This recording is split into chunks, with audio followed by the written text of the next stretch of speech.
बहुत सारे को प्रॉब्लम आ रहा था। मैंने बहुत जगह पे देखे कि कोई भी स्कीम में आपने अप्लाई करा हुआ है गवर्नमेंट की स्कीम में, जैसे कि अभी ये 10,000 वाला का प्रॉब्लम था जो महिलाओं के खाते में आ रहे थे उनको बिजनेस करने के लिए, या किसी बंदे ने इस अप्लाई कर गया, जैसे कि वो बेरोजगारी भत्ता 1,000 वाला हो गया, या पीएम किसान वाला हो गया, या जो कन्या उत्थान योजना के अंदर जो पैसे आते हैं 10वीं पास करने के बाद, 12वीं पास करने के बाद, जो बच्चों को भी, लड़कों को भी आते हैं पैसे, उन सारे पैसे अकाउंट में नहीं आ रहे हैं।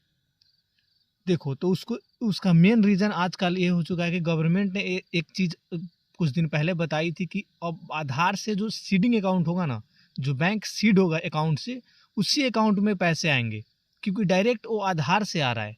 तो उसी को बोला जा रहा है आजकल कि आपके खाता डीबीटी होना चाहिए, डायरेक्ट बेनिफिशियरी ट्रांसफ़र होना चाहिए, तभी वो गवर्नमेंट के पैसे आएंगे आपके अकाउंट में। तो आज वो कैसे चेक करेंगे, अगर नहीं हुआ तो भी कैसे करेंगे, उन सारे चीज़ों के बारे में हम बताएंगे आज इस वीडियो में।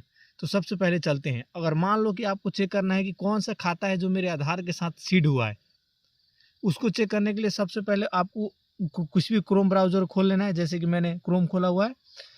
अब उस पर सर्च करना है आधार,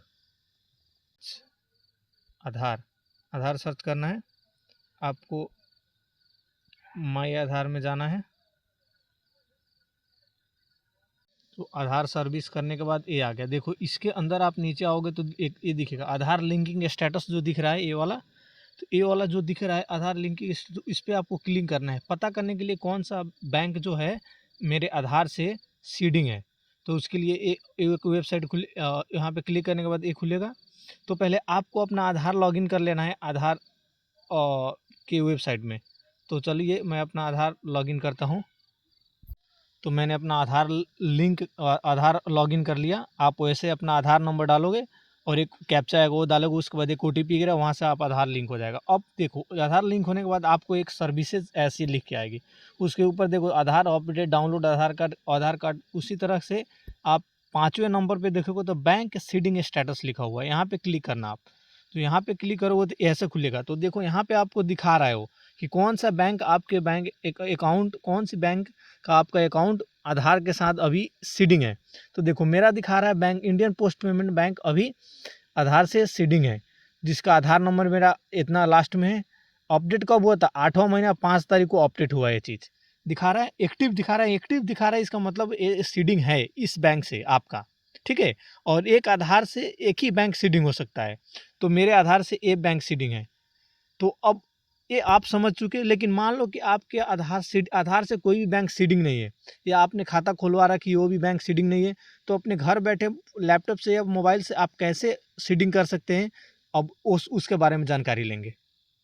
देखिए, अब हम वही बात कर रहे हैं कि आधार को कैसे सीड किया जाए। अब बैंक में कोई भी बैंक है, आपको पहले खाता खुला हुआ है बहुत दिन पहले, उसमें आधार सीडिंग नहीं हुआ है, कोई भी पैसा आपको नहीं आ रहा है सरकार की तरफ से जो भी भेजा जा रहा है, तो उसको कैसे करना है? सबसे पहले आपको एनपीसीआई आधार सीडिंग सर्च कर लेना है, या सिंपल आप एनपीसीआई ये आधार सीडिंग मेरे बैंक अकाउंट से करें, वो सर्च कीजिएगा तो वो आ जाएगा। तो ये सिंपल हो गया। उसके बाद पहला लिंक जो आ रहा है, जो जिसमें लिखा हुआ है http://www.npci.org.in, ये ओरिजिनल वेबसाइट है एनपीसीआई का, इस पे सर्च करना है। तो उसके बाद ऐसे एक इंटरफेस आएगा जिस पे देखा आप लिखा हुआ है about NPCI, N NPCI NPCL लिखा हुआ है, कस्टमर लिखा हुआ है, बिजनेस लिखा हुआ है, स्टैटिक्स लिखा हुआ है। तो हमको जाना है कस्टमर में, क्योंकि हमें काम है। उसके बाद देखिए आप गेट हेल्प में चौथे नंबर पे आएंगे आप। तीसरे तीन एनटीसीटी फास्टैग स्टेटस के नीचे आएंगे तो लिखा हुआ है भारत आधार सीडिंग इनेबलर, इस पर क्लिक करना है। इस पर क्लिक करने के बाद आपको एक पेज खुलेगा। फिर देखिए ये वाला जो पेज खुलेगा, अब इस पे पेज खुलेगा तो आप इधर बगल में होम के साइड देखिए, होम के साइड में देखिए आधार सीडिंग लिखा हुआ है, आधार मैप स्टेटस लिखा हुआ है, आधार मैपिंग हिस्ट्री लिखा हुआ है। तो पहले हमें आधार सीडिंग पे जाना है, इस वाले पे, होम के नीचे वाले पे। यहाँ पे क्लिक करना, यहाँ पे अपना आधार नंबर डालना है, जो भी आधार नंबर है आपका उसको डालना है। जैसे कि मेरा आधार नंबर, आप मेरा मेरा आधार नंबर है, तो मेरा आधार नंबर मैं देखता हूँ, डाल के दिखाता हूँ आपको मेरा आधार नंबर। तो आप अपना आधार नंबर, ऐसे हमने मेरा आधार नंबर मैंने डाल लिया। हालांकि मेरा सीडिंग है इंडियन पोस्ट पेमेंट बैंक से, फिर भी आपको पूरा प्रोसेस बताऊंगा आपको कहाँ पे चेंज करना है, क्या करना है। उसके बाद सीडिंग कर लेना है। ठीक है। सीडिंग का अपना इसमें बैंक अकाउंट चूज करना है कि आपका कौन सा बैंक है। इंडिया का सारे ऑलमोस्ट बैंक है, इतने बैंक है, तो आपका बैंक चूज करना है। अगर मान रहा हूँ कि मेरा बैंक ऑफ बड़ौदा में भी अकाउंट है, तो उसमें सीड करना है। तो देखिए बैंक ऑफ बड़ौदा मैंने कर लिया।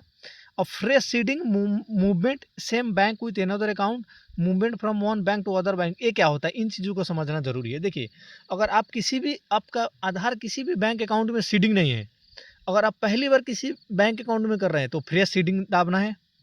अगर मूवमेंट, अगर एक बैंक में आपको 2 खाता है, तो पहला वाला खाता में नहीं, दूसरे वाले खाता में करना है, लेकिन अकाउंट एक ही बैंक में, सेम बैंक में है, तो उसमें वाले में दूसरे दाबना है।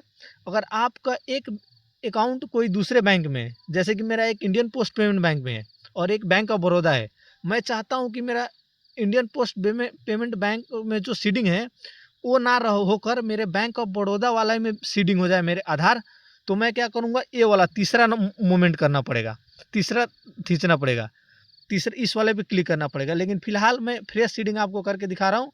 तो देखिए आप फ्रेश सीडिंग कैसे कर सकते हैं, क्योंकि बहुत सारे का पहली बार नहीं होता।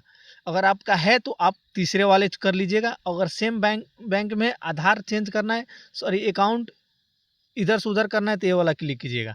तो मैं फ्रेश सीडिंग कर लिया अपना। अब अकाउंट नंबर डालना है, अकाउंट नंबर डालना है, तो मैंने अपने अकाउंट नंबर डाल लिया है। आप भी अपना जो भी बैंक अकाउंट नंबर होगा डाल लीजिएगा जिसमें आपको सेटिंग करवानी है। उसके बाद एक एक्नॉलेजमेंट ऑन कर दीजिएगा। उसके बाद देखिए वो एक कैप्चा है, उसको दाबना है। मेरे कीबोर्ड का 1 काम नहीं कर रहा, तो मैं 1 यहाँ से दाब लेता हूँ, 1। बाकी जो भी कैप्चे में लिखा हुआ है 1 6 1 6 3 6 3 6, उसके बाद सबमिट कर देना है। बस टर्म एंड कंडीशन मैंने एक्सेप्ट नहीं करा, एक्सेप्ट कर लिया। चलिए सबमिट कर देना है। अब एक आएगा ना एक्नॉलेजमेंट, यहाँ पे एग्री एंड कंटिन्यू कर देना है। अब देखिए एग्रीमेंट कंटिन्यू के बाद एक OTP जाएगा आपके मोबाइल नंबर पे, जिस मोबाइल नंबर से आपका वो होगा। देखिए OTP गया, जैसे कि मेरा OTP है 43 33 40, 43 33 40। मैंने कंफर्म करा, तो देखिए क्या बोल रहा है। देखिए your Aadhaar number is currently map to Indian Post Payment Bank. थोड़ा जूम करके बता दीजिए इनको। देखिए ये लिखा हुआ है, मेरे करेंटली मेरा तो आधार है इंडियन पोस्ट पेमेंट बैंक के साथ मेरा सीडिंग हो चुका है, तो इसीलिए मैं फ्रेश सीडिंग नहीं कर सकता। लेकिन आप इसी तरह सेम प्रोसीजर मैंने किया वो प्रोसीजर कीजिएगा। और और और यहाँ और कीजिएगा, और उसके बाद कन्फर्म पे कीजिएगा, तो वहाँ से आपका सीडिंग हो जाएगा। ठीक है। अगर देखिए सीडिंग हो जाएगा, अगर उस सीडिंग होने के बाद आपको कभी देखना है कि मेरा स्टेटस क्या हुआ है, अभी तक जुड़ा या नहीं जुड़ा, तो उसके लिए आपको कहाँ जाना पड़ेगा। अगर आपको स्टेटस चेक करना है कि मेरा वो जो सीडिंग है कहाँ तक पहुँचा, तो आपको यहाँ दाबना है, अपना आधार नंबर दाबना है यहाँ पे, और ये दाबना है। उसके बाद आप क्लिक कीजिएगा तो वो आ जाएगा कि मेरा सीडिंग हुआ है या नहीं हुआ है, आराम से आ जाएगा। यहाँ पे जी कर लेना। अब देखो सीडिंग का जो टाइम लगता है, आप अभी करोगे आधे घंटे 1 घंटे बाद नहीं होगा, उसके लिए कम से कम 1 से लेकर 5 दिन का समय लगता है। लेकिन जनरली 2 या 3 दिन में हो जाता है सीडिंग। मतलब जनरली ऐसे एवरेज मान के चलो तो 2 या 3 में हो जाता है।